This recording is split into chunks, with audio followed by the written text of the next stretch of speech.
Students welcome atomic structure का part 4 इसमें हमें drawbacks of wave theory and then particle nature of light study करना है। Let's begin now.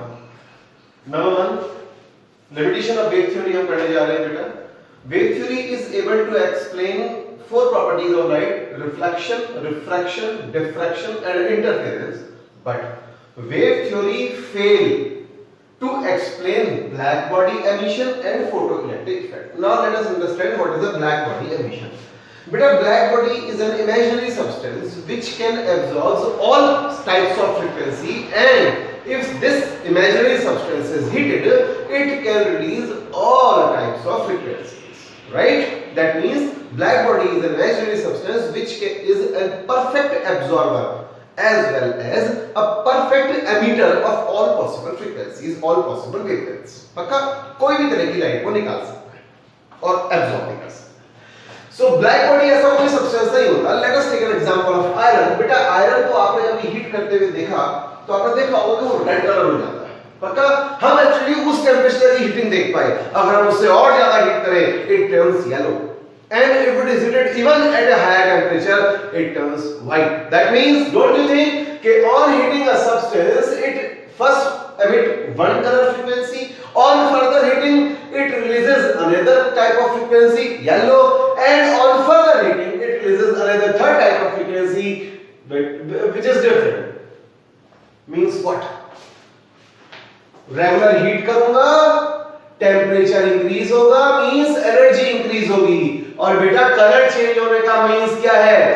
इसकी frequency अलग होगा, इसकी फ्रीक्वेंसी अलग होगा और इसकी फ्रीक्वेंसी अलग होगा। Means on heating a substance different colour frequency release out and it is called black body emission. You can read this. On heating of black body, radiations of different color emit out. Initially it release red, then on further heating change to yellow and finally become white. बेटा colour change होने का मतलब frequency change हो रही है। Got it?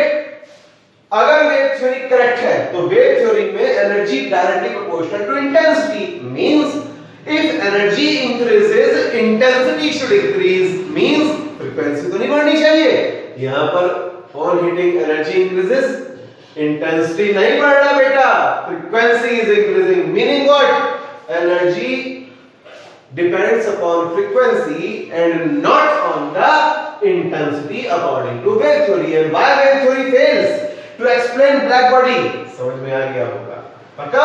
According to wave theory, energy increases, intensity should increase, frequency remains same, color वही रहेगा, पहले कम फिर और ज्यादा फिर और ज्यादा। पक्का?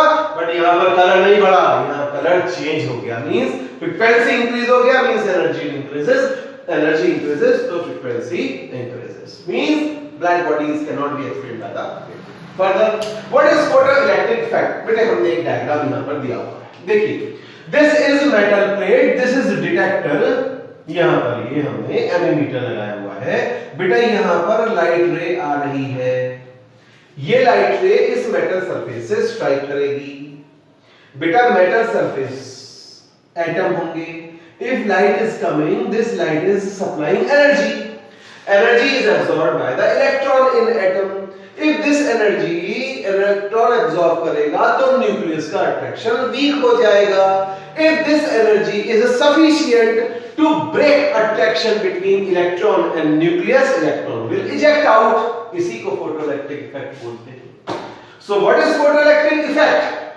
Ejection of electron. Ejection means removal from the metal surface when suitable frequency light fall over it. Suitable frequency क्यों?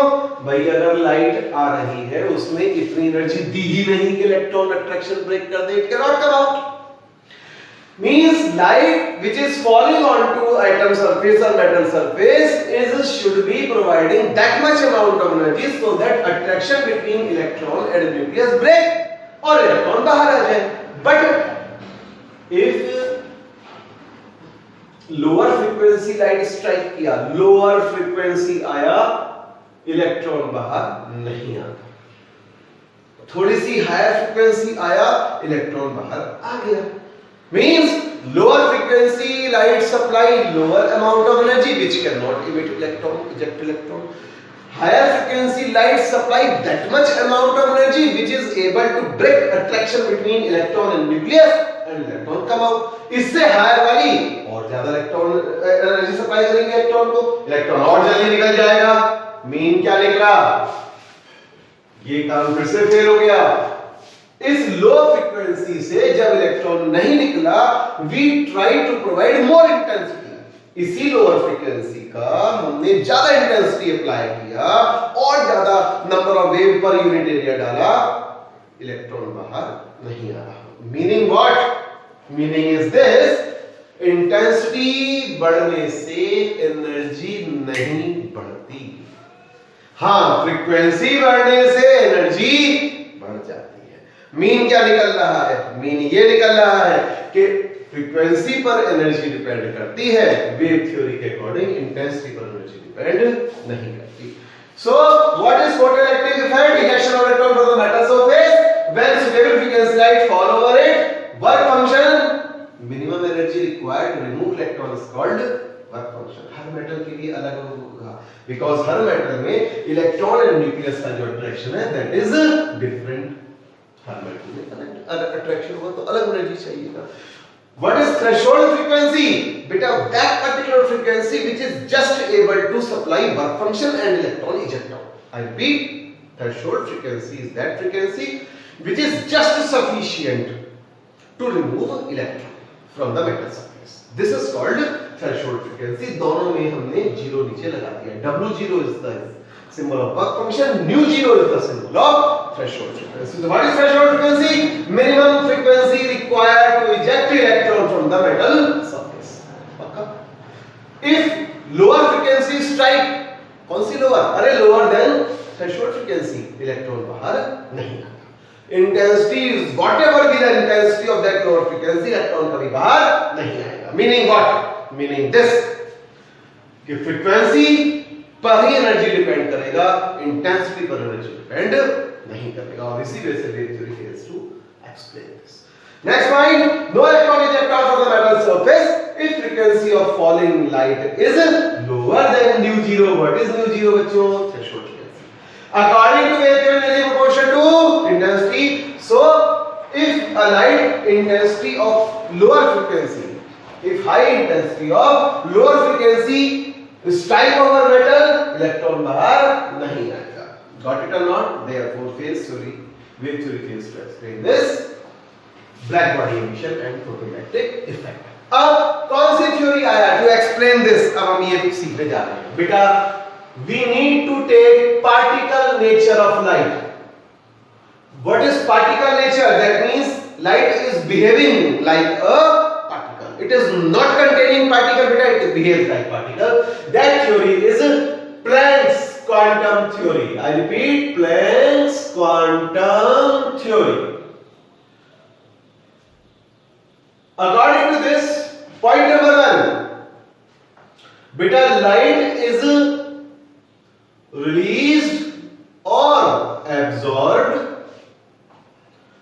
as small packets of energy, as small packets of energy called quantum. One packet of energy को one quantum बोलेंगे। Imaginary particle है। Light is released or absorbed in the form of small packets of energy. Each packet is called as quantum. और बेटा, अगर many particle आ रहे हो, many quantum हो, तो उसको हम क्या नाम दे देंगे? क्वांटा। बच्चे कंफ्यूज हो जाते हैं। What is quantum? One packet of energy.